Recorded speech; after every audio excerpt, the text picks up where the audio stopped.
Bharatiya Janata party इसको डट करके चुनाव को लड़ेगी और तीसरी बार अपनी जीत को दर्ज करेगी। हरियाणा में कांग्रेस पूरी तरह से तैयार है, लोग भी तैयार हैं। लोग छत्तीसगढ़ ने फैसला कर रखा है। हमारे कार्यकर्ता कभी बैरकों में नहीं जाते, हमेशा फील्ड में रहते हैं और पूरी तरह से चुनाव लड़ने के लिए तैयार हैं। आम आदमी पार्टी हरियाणा में चुनाव लड़ रही है, पूरे दमखम के साथ चुनाव लड़ रही है। भारतीय जनता पार्टी जो है वो सभी कार्यकर्ता बिल्कुल जो है वो तैयार हैं इस बात के लिए और मुझे पूरी उम्मीद है कि एडमिनिस्ट्रेशन जो सही तरीके से जो है वो चुनाव करेगा। और डेट अनाउंस हो गई, हम इलेक्शन कमीशन का स्वागत करते हैं। कांग्रेस पूरी तरह से तैयार है और कांग्रेस 2/3 बहुमत से हम सरकार बनाएगी। इस बार हरियाणा की जनता इनके सारे कारनामों पर पानी फेरते हुए बदलाव के लिए अरविंद केजरीवाल जी को वोट देगी और अरविंद केजरीवाल जी की पार्टी आम आदमी पार्टी इस बार बहुत सारी सीटें जीतेगी। मतदाता आज भारतीय जनता पार्टी को सत्ता से बाहर करना चाहते हैं। कार्यकर्ता तो दिन रात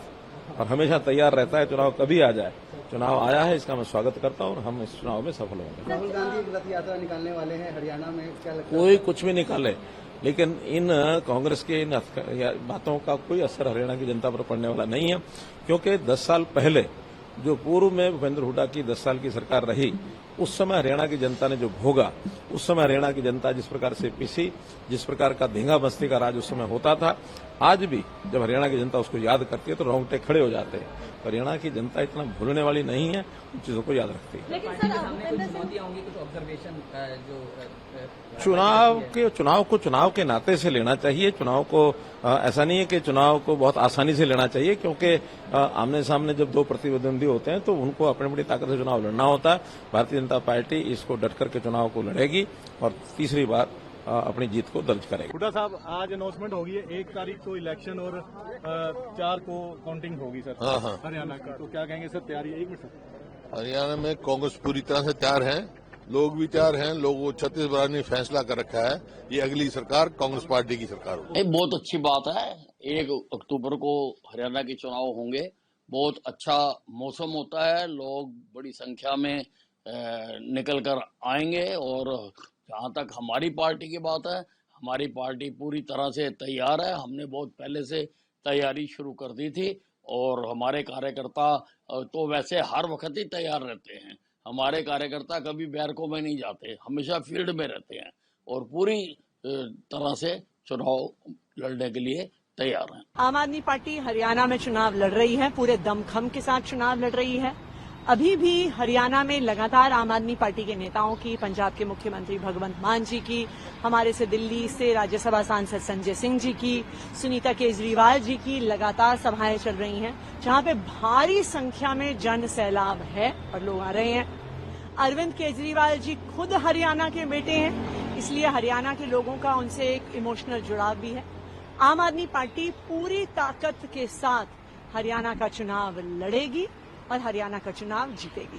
क्या अलायंस होगा या अपने दमखम पे लड़ेगी आम आदमी पार्टी? देखिए, जो अलायंस होगा कि नहीं होगा, इसका डिसीजन तो अरविंद केजरीवाल जी के बाहर आने के बाद ही होगा।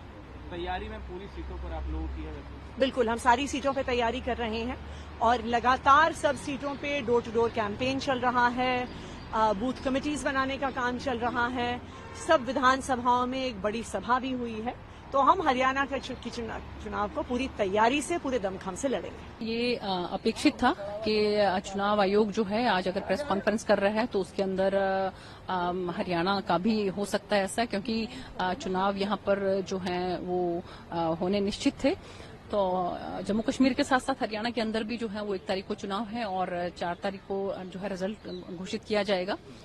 तो हम लोग भारतीय जनता पार्टी जो है वो सभी कार्यकर्ता बिल्कुल जो है वो तैयार हैं इस बात के लिए और मुझे पूरी उम्मीद है कि एडमिनिस्ट्रेशन जो सही तरीके से जो है वो चुनाव करेगा और सभी लोग जो हैं वो अपने मतदान का सही रूप से उपयोग करेंगे। विपक्षी पार्टियां क्योंकि कई तरह के सवाल अगर हरियाणा की बात करें बीते एक पीरियड के दौरान उठाती रही हैं, तो क्या एक बड़ी चुनौती के तौर पर इलेक्शन को बीजेपी देख रही है या किस तरह की? नहीं, देखिए ऐसा है कि नंबर 1 बात जो है हमारा संगठन, जो एक सुदृढ़ संगठन हमारा है और इतना विस्तारित हमारा जो संगठन है, तो उसके कार्यकर्ता जिस तरह से काम करते हैं धरातल पर, तो उससे हमें बहुत उम्मीद है। और दूसरा, जिस तरह से पिछले 9.5 वर्षों में पूर्व मुख्यमंत्री माननीय मनोहर लाल जी के नेतृत्व में जो हरियाणा में विकास के कार्य हुए और इसके साथ साथ अब नायब सैनी जी के नेतृत्व में जो काम हो रहे हैं और आम जनमानस जो बहुत सुकून महसूस करता है उनके नेतृत्व में, तो मुझे पूरी उम्मीद है उन्हीं के नेतृत्व में हम तीसरी बार फिर से हरियाणा के अंदर भारतीय जनता पार्टी की सरकार बनाने जा रहे हैं। डेट अनाउंस हो गई।